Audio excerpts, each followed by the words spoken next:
It began with a rumor whispered across the North Atlantic convoys, an impossible story repeated in steel-cold mess halls and blackout cabins. A cargo ship, ordinary in appearance, slow in speed, unremarkable in name, had survived what no vessel of World War II should have endured. 5 attacks, 5 sinkings, 5 times lost to the sea, and 5 times somehow returned.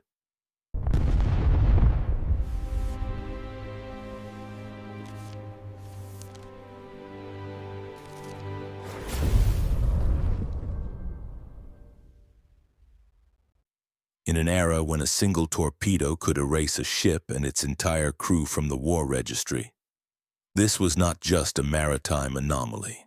It was a problem for the Naval Command, a curiosity for engineers, and eventually a classified case study in endurance. The ship was never meant for glory. She entered the Second World War as one of hundreds of merchant hulls pressed into service to keep Britain alive. The Battle of the Atlantic was tightening like a vice. Germany's U-boat wolf packs hunted the lifelines carrying food, fuel, weapons, and hope across icy waters. In 1941 alone, more than 1,000 Allied ships were sunk. Every convoy departure felt like a gamble the world could not afford to lose. Within this brutal calculus, the ship, known in archives simply as Vessel K, was statistically insignificant. Just another target, just another entry on a long list of wartime probabilities. But probability would lose its hand again and again. Her story began in the early winter of 1940, sailing eastward under a sky as calm as paper. Minutes before dawn, a U-boat fired a single torpedo from the shadows. The wake cut the black water like a blade. The crew spotted it too late. Impact. A detonation that lifted the bow and tore open the forward hold. Most ships hit in this manner snapped in half or sank vertically within minutes. But not Vessel K.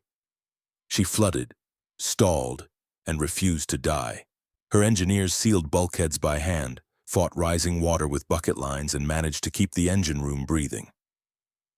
A rescue escort arrived expecting corpses and wreckage. Instead, they found a battered ship still afloat, listing but alive, with a crew that refused evacuation. For the first time, she limped into port covered in temporary patches. Command wrote it off as luck, an outlier. The second sinking came during a convoy run under heavy overcast. The German attack was coordinated, multiple torpedoes launched from different angles, a tactic introduced after intelligence analyses revealed convoys adapting too quickly to single-shot ambushes. Vessel K took the hit near the aft section, a place no merchant ship could afford damage. Ammunition crates stored nearby ignited, sending shrapnel cutting across the deck. The crew fought flames and deafening wind, their silhouettes flickering against the inferno as the convoy dispersed under attack. When the stern dipped beneath the surface, the captain gave the order to abandon ship. They watched her sink, stern first, swallowed by gray waves. 2 days later, salvage aircraft spotted something strange. A distorted silhouette still afloat, partially submerged but upright, carried by currents. Somehow, the ship's central compartments had stabilized, trapping enough air for buoyancy. Tugs pulled her back to port like a ghost returning home, half dead but still defiant. Engineers, bewildered, began to suspect her unusual frame stiffness, an artifact of pre-war over-engineering, made her far more resistant to catastrophic breakup. The third sinking occurred not by enemy action but by fate. A drifting mine, one of thousands released into shipping lanes, detonated beneath her keel during a calm transit. The explosion ripped out structural beams and sent a column of water the height of a lighthouse into the air. Sailors were thrown onto the deck like rag dolls. The blast split a fuel tank, igniting a fire that burned with a venomous chemical brightness. The crew believed this was the end, and yet when the smoke thinned, they found the ship floating with a stubborn, unnatural equilibrium. Not level, Not safe, but survivable. They fought for 12 hours to contain the damage. When tugs arrived, the captain refused to abandon her. "She brought us this far," he reportedly said. "We see her home." Command could not argue with success. A patched, charred survivors' corridor along her port side became infamous in naval repair yards. After 3 losses, sailors across the Atlantic fleets called her cursed, blessed, or haunted, depending on their superstitions. Command considered retiring her, but wartime shortages kept even damaged ships in service. She returned to convoy duty patched like a quilt of steel plates, scorch marks still visible on her hull. Engineers welded over fractures that would have doomed any other vessel. She sailed again. The 4th sinking was the strangest. 2 ships in the same convoy collided during a sudden storm, an accident that shattered radars, drenched spotters, and reduced visibility to nothing. Vessel K, attempting evasive maneuvers, clipped a damaged freighter and tore open her own bow. Water surged in. Pumps failed. The storm pounded her like a hammer. She vanished beneath the waves in a matter of hours, and the convoy moved on, unable to assist during the cyclone-force winds. Reports classified her as a total loss. But the sea disagreed. The storm's aftermath revealed her floating again, barely, held up by intact cargo crates filled with material buoyant enough to counter flooding. She had become, accidentally, her own lifeboat. The crew who had escaped in rafts stared in disbelief as their ship drifted alongside them the next morning. Rescuers arriving on scene did not know whether to mark the event as survival or resurrection. Engineers studying her later wrote in a confidential file, "Failure to maintain a fatal angle." It would become a research note in post-war naval design. By this point, the ship was a legend. Convoy crews saluted her at distance. U-boat commanders learned her profile and debated whether she was a decoy. Some believed she was a British psychological weapon designed to demoralize the Kriegsmarine, proof that nothing they sank stayed sunk. The notion was absurd, but in war, absurdity often becomes a tactical asset. The 5th and final sinking came in 1944 during one of the deadliest phases of World War II. Germany's last remaining U-boat aces had begun using advanced acoustic torpedoes capable of circling back on sound signatures. Convoy escorts worked desperately to jam them. Merchant crews were instructed to maintain erratic speed patterns, but Vessel K was too damaged to accelerate. She became an easy target. The torpedo struck beneath the engine room. This time, the explosion was catastrophic. Men were thrown into the water. Fire consumed the mid-deck. She broke along a previous repair line. Dozens of sailors were rescued by nearby corvettes as the ship rolled onto her side, slipping beneath the surface with a deep, final groan. Everyone agreed. She was gone. But when salvage crews surveyed the area days later, they found something astonishing. The stern section had detached and stabilized, floating upside down like the carcass of a beached whale. The bow section, nearly unrecognizable, was suspended just below the surface, trapped by air pockets. For the 5th time, Vessel K had refused a clean death. Her remains were towed to port for dismantling. Analysts from the Admiralty's technical branch spent weeks studying the hull. Their conclusion was simple, unsettling, and would remain declassified only decades after the war. The ship's repeated survivals influenced Allied decisions about hull compartmentalization, reinforcement strategies, and emergency buoyancy designs. Her blueprints became an anonymous reference point in engineering schools long after World War II ended. She had become more valuable in death than she ever was in service. But for those who served aboard her, none of that mattered. They remembered something else, the feeling of standing on a deck that time after time refused to abandon them. A ship that survived 5 sinkings did not just defy statistics. She carried a crew across years of terror, storms, fire, and steel-cold water. She was a symbol of endurance in a war defined by loss. The last surviving crewmen were photographed decades later holding fragments of her steel. They said nothing. They didn't need to. Some stories of the Second World War speak louder in silence than in any archive. Yet the final chapter of Vessel K's journey, how she influenced the future of maritime survival, was still unfolding. By the time the remains of Vessel K were hauled into the naval yard, World War II had entered its late and most desperate phase. The Allies prepared for the final push into Europe, supply lines strained under relentless demand, and every ship, no matter how battered, was inspected for anything that could be learned, weaponized, or replicated. Vessel K, in her broken and waterlogged state, became an unexpected centerpiece of technical scrutiny. Naval architects walked her twisted corridors with notebooks, flashlights, and quiet disbelief. They found sections where earlier torpedo damage had actually reinforced later survivability. Crushed bulkheads that unintentionally redistributed stress, weld seams from rushed repairs that stopped cracks from propagating. Cargo manifests that explained pockets of buoyancy which had saved her crew multiple times. Her structure was a patchwork of disaster and improvisation, a living record of every second she had spent in the Battle of the Atlantic. War planners were fascinated by her resilience. As U-boats introduced new magnetic detonators and increasingly sophisticated targeting, the question of survivability became urgent. Traditional merchant hulls were built for peacetime efficiency, not for the violence of underwater explosions. Vessel K's ghostly endurance suggested a new path. Her internal frame, stiffened by layers of wartime modifications, showed how compartmentalization could buy precious minutes. Minutes meant time for signaling distress, time for damage control, time for rescue.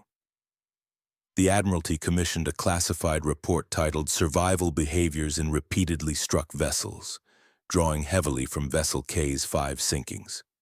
It recommended distributed storage of buoyant cargo, improved pump systems, and adaptive watertight divisions instead of uniform ones. These ideas would eventually shape post-war cargo ship standards and influence NATO maritime doctrines during the Cold War. But while bureaucrats discussed engineering, sailors remembered something far more human. They remembered the faces of men who refused to leave the deck even as water reached their boots.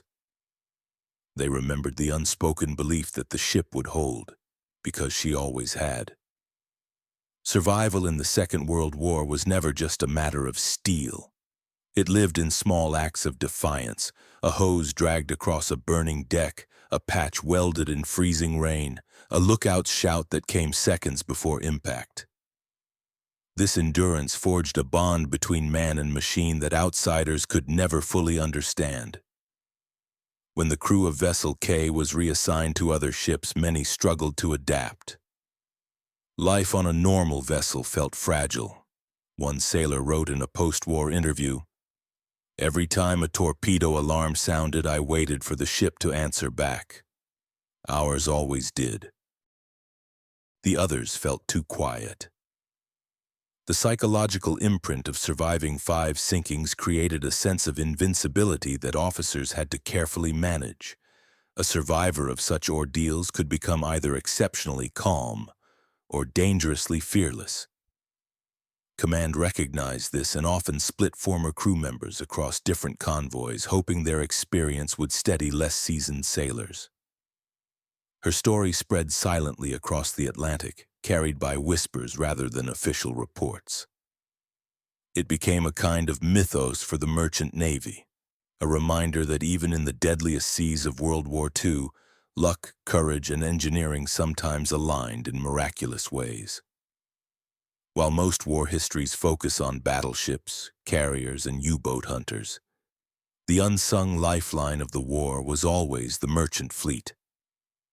Without the cargo ships, there would have been no ammunition for El Alamein, no fuel for the Normandy landings, no food for a starving Briton. And hidden inside that lifeline was the tale of a ship that simply refused to disappear. Her influence did not end with the war. When the 1950s ushered in an era of rapid shipbuilding, designers frequently cited North Atlantic anomalies as case studies for structural resilience. Behind those anonymous terms was Vessel K. Her blueprints, damaged, incomplete, water-stained, were preserved in the archives of several naval engineering institutes. Generations of students studied her compartment layouts without ever knowing they were tracing the ghost of a twice-broken keel and a thrice-scorched deck. In the 1970s, long after the Admiralty had declassified much of its wartime research, a historian came across a peculiar set of photographs. A bow section half submerged, a stern floating upside down, and notes scribbled by officers who seemed unable to decide whether to classify the ship as destroyed or returned. It became clear that the legend of Vessel K had outgrown the practical details of her construction. She had become a symbol, a metaphor for the merchant sailors who often fought the ocean itself more fiercely than the enemy. The men who served on her aged into quiet obscurity. Some worked in shipyards, some returned to fishing villages, a few followed the post-war boom into transatlantic shipping. Only in gatherings, rare reunions held in small coastal towns, did they speak openly about the nights when the ocean tried to swallow them whole. They talked about the sound of torpedoes slicing water, about the glow of burning fuel on black waves, about storms that felt as hostile as any German U-boat. And always in the middle of these memories was their strange, stubborn ship. In the final interview conducted with one of her last surviving crewmen, he was asked whether he believed the ship was lucky or cursed. He answered after a long silence, "Neither. She was just built in a way no one understood until it was too late. She survived because we stayed with her. And maybe because she stayed with us." It was a rare glimpse into the human side of a story often told through metal and mathematics. World War II created countless tragedies, but also rare moments of indescribable resilience. The story of Vessel K is one of them, a tale that challenges assumptions about failure, survival, and the thin line between disaster and endurance. Her 5 sinkings are not just anomalies in naval statistics. They are echoes of the men who fought for every inch of deck plating, every patch welded in the dead of night, every decision to hold the line as the sea closed in around them. In the decades that followed, her memory surfaced again and again, especially when naval engineers faced the growing threat of missile warfare.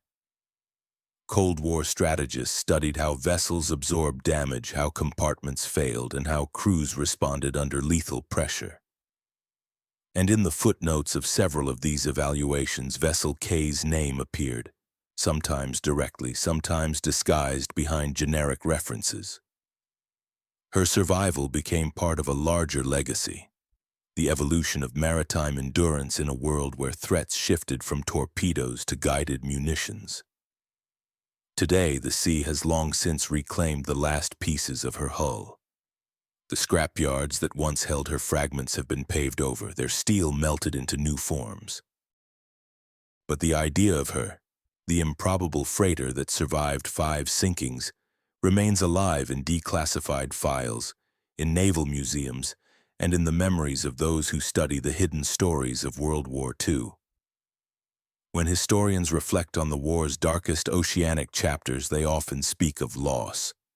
Convoys burned down to their waterlines, crews who vanished without a trace, supply ships that never reached the ports that desperately needed them. But tucked inside those tragedies are stories like this one, stories that remind us that endurance is sometimes louder than destruction. The Second World War reshaped the world's oceans. It transformed shipping lanes into battlegrounds and merchant sailors into frontline veterans. In that vast, cold expanse of sacrifice and survival, Vessel K stands as one of the war's quiet miracles. A reminder that even amidst the relentless brutality of World War II, there were moments when steel bent but did not break, when the sea tried 5 times and failed. Her legacy is not measured in battles won or cargo delivered. It is measured in the understanding she gave to future generations about what keeps a ship alive and what keeps a crew fighting. Even now, her story carries the weight of a lesson written in the language of storms, explosions, and stubborn endurance. And as long as there are ships crossing the world's oceans, her spirit sails with them, a silent testament to resilience forged in the darkest waters of the 20th century.